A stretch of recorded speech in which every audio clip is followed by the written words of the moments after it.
Bonanza Brothers is another underrated arcade classic from Sega.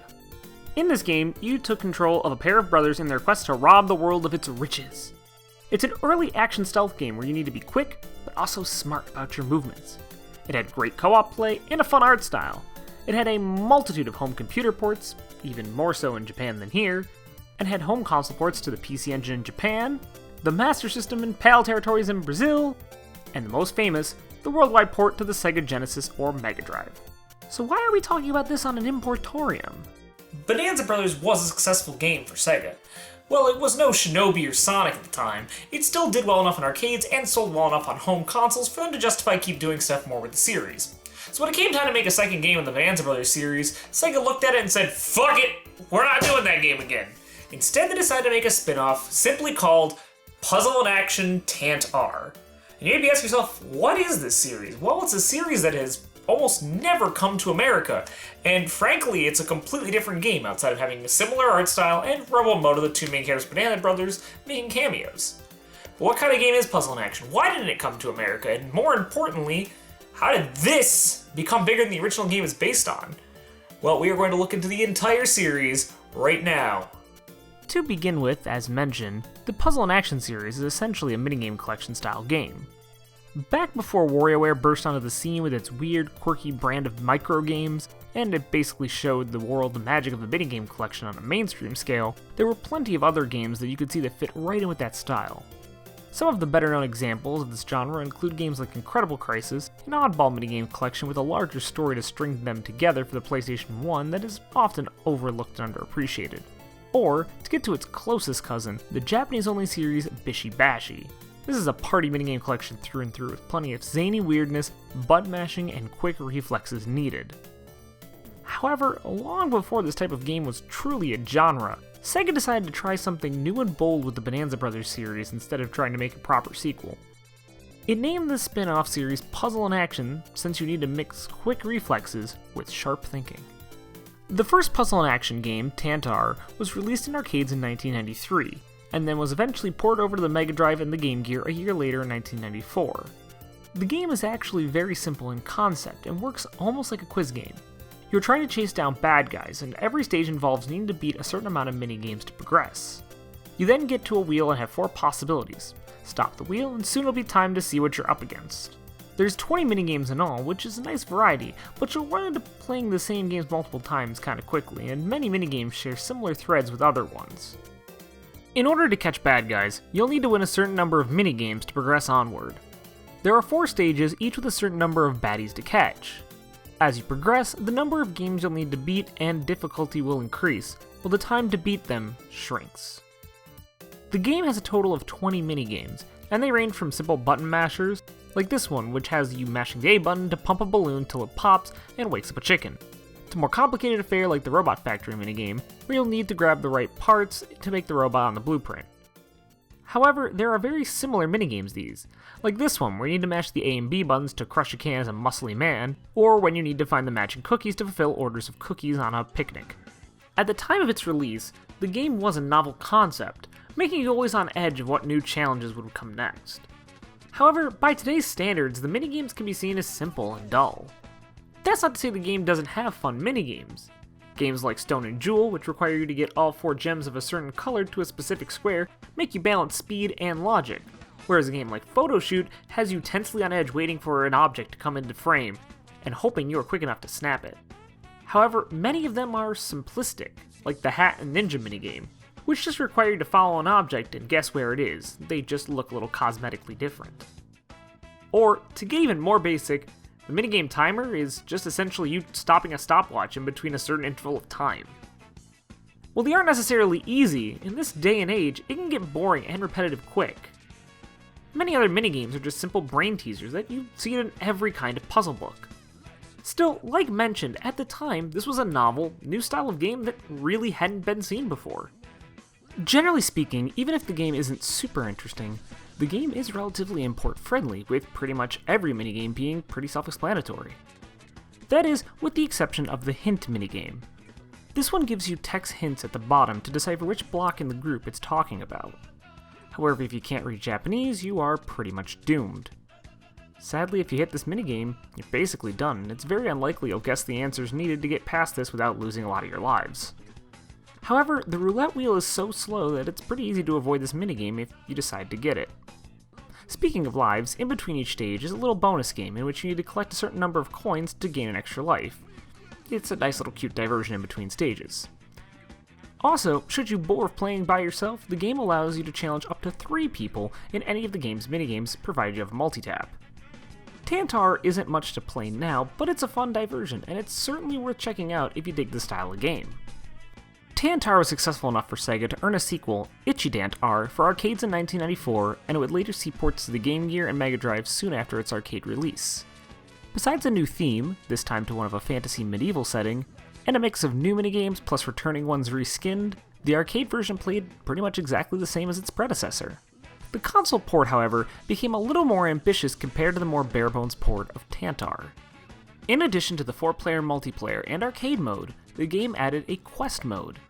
This is set up much like an RPG, with you exploring an open world, getting into random encounters and playing minigames to defeat enemies, and getting clues from random villagers on where to go next in order to acquire items to progress further on. However, this mode does require knowledge of Japanese, since all the villagers talk in that language, so it doesn't really do much for non-Japanese speaking players if you decide to import it. However, if this mode sounds really cool to you, Point Blank 1 on the PlayStation 1 has a mode very similar to this that is translated since it came out in America. Again, the games range from the simplistic, like another counting minigame involving people in a subway, or a clone of the ninja minigame from Tant-R, except now involving peeping voyeuristically on a bosomist lady, which is pretty weird in retrospect. You also get more intricate minigames, like one involving using switches to move train tracks to get a train through every point, or one involving skewering balls on a stick that takes pretty quick reflexes. Much like last time, it's a few categories of minigames and having a few variations of each game in the categories. It does have more variety to some degree, and it certainly offers a bit more than its predecessor. Of course, like Tant-R though, it has a single hint-based minigame that basically halts you since it's in Japanese. It's a bit of a bummer, but again, easy to avoid if you so choose to import. Generally speaking though, it follows the same formula, so the game was just more of the same, just a little bit of improvement and some extra content. For fans of the original, this was great, but it didn't do much new to outgrow its original concept. Again, a year later, the final entry in the series proper would come in the form of Puzzle and Action Treasure Hunt, which hit arcades in 1995. Unlike the first 2 games, this ran on Sega's new Titan arcade system, which also ran games like Die Hard Arcade and Radiant Silvergun. It was then ported to Sega Saturn a year later. The developer also changed, now being handed to CRI, maker of Zaxxon's Mother Base 2000 for the 32X, and handling different conversions of arcade games to home consoles like Galaxy Force 2 and Virtualon. This entry in the series gets a decent graphical upgrade, but still keeps the same art style and takes on the form of a pulp adventure, much like Indiana Jones. Much like the last 2 games, the gameplay is still the same. Each stage has you play through a series of randomly selected minigames, and your goal is to beat each set of challenges without running out of lives. However, this game actually adds boss battles at the end of each stage. These are just separate one-off minigames, but they do give a bit more satisfaction and feeling of completion at the end of every stage. Even more, unlike the previous 2 games, this entry seemed to have a more diverse set of minigames, with more enjoyable challenges to boot. Sure, games like Kung Fu are just retreading the button mashing minigame from previous entries, or the obligatory easy counting minigame, and even another damn hint minigame that taunts you and will halt your progress unless you know Japanese. However, mixed in with that is some point-blank-esque light gun minigames. Even if you can't use a light gun, the one where you try to flip a coin to a certain height, and one where you have to shoot barrels, both could have found their way into a point-blank. You also have different kind of puzzle minigames, like this car one where you have a small window to get all the way across to the girl to drive her off. You must avoid red lights or miss your chance since the timing is very tight. Another minigame that murders your thumb is one in which you make a snow cone like dessert by rotating the D-pad to shred the ice. And another instance of frustrating, there is a punching minigame in which you must time your punches to hit a bag to gain more momentum to hit it up to the top of the ceiling. The timing window on this is very strict and very awkward, and I did not have a good time. Even this UFO one that plays similar to the window ninja minigame now requires you to keep track of multiple objects and know where they all are.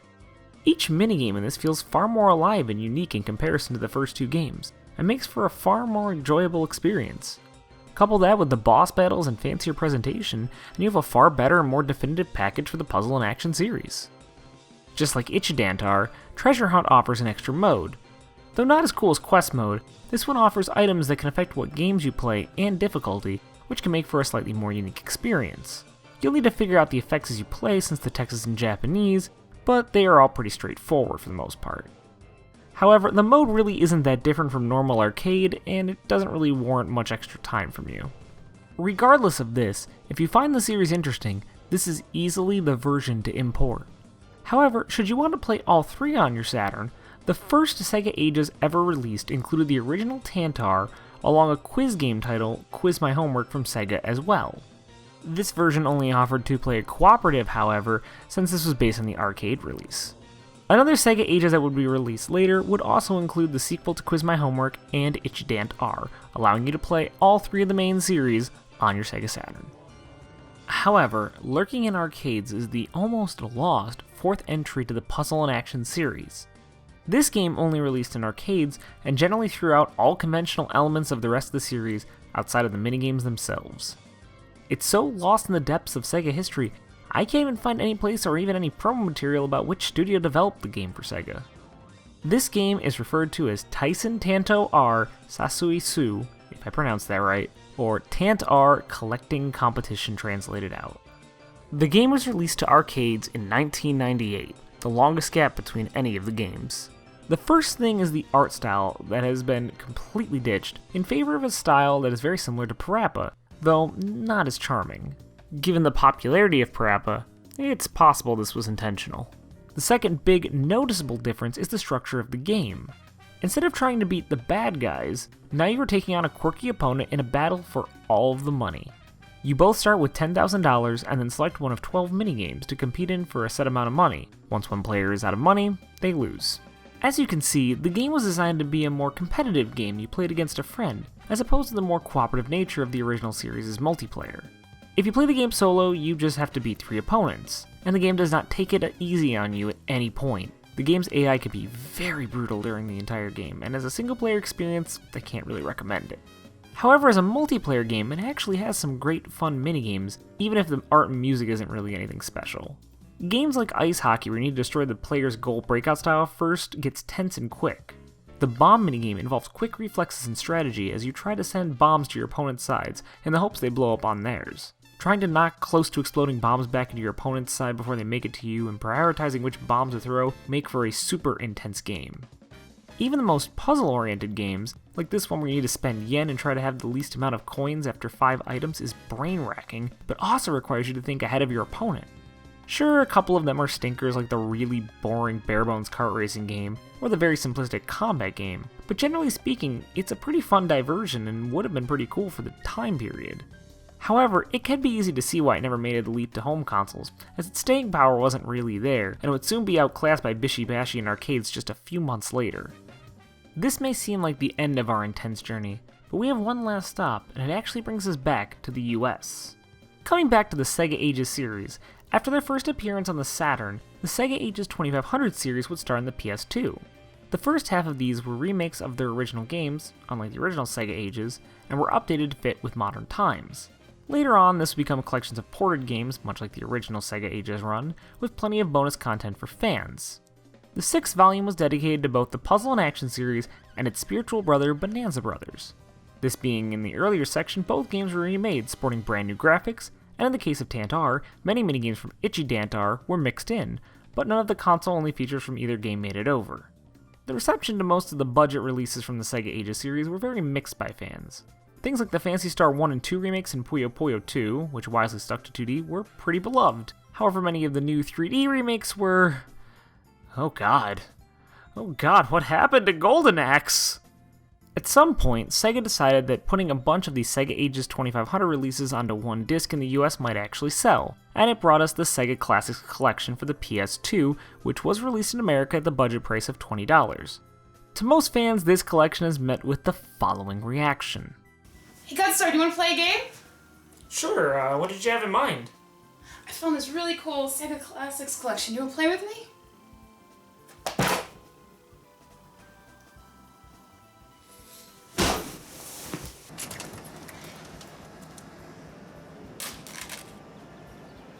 I do think it's a bit of a harsh rap. For what was a budget release, Fantasy Zone still played great and looked nice, Virtua Racing had new content, was still enjoyable to play, Alien Syndrome actually did pretty well transitioning to 3D, and hell, it even had a never-before-seen game in the West, some weird thing called Tant-R. Finally, I can play the hit minigame in all its pointless glory. Sure, Columns is dumb, the version of Space Harrier and Outrun aren't amazing, and whatever they are trying to pass off as Golden Axe, the collection is still a cool experience, and it's pretty cheap too. Still, just really stay away from Golden Axe. In summary, the Puzzle and Action series probably hasn't aged well, but it was actually a pretty big and successful series for Sega over in Japan, spawning 4 games and a few compilations. Even among hardcore Sega fans though, the game tends to get lost in the shuffle somehow, and that's a shame because whether the game aged well or not isn't the important part. The important part is what the game did, and that was to truly bring a new style of game to the scene, a genre which had become pretty popular in Japan since, and tends to pump out cult classics to the US constantly. However, the minigame collection genre seems to have really gotten the kickstart with the Puzzle and Action series, and as a huge fan of the genre, I always appreciate the series for that. Hey guys, Gunstar here. Thanks again, as always, for watching. If you want to check out any more of my videos, you can always click on my name, subscribe, or if you want to just take some suggestions, the top 20 Sega CD videos and the Tokameki Memorial, the second Sega Importorium, are both right above. You can click on them and go right to them. If you want to keep up with everything I'm doing, again, just hit that subscribe button, or follow me on Twitter, or follow me on Facebook. Any of those things, do them. That's how you can keep up on things.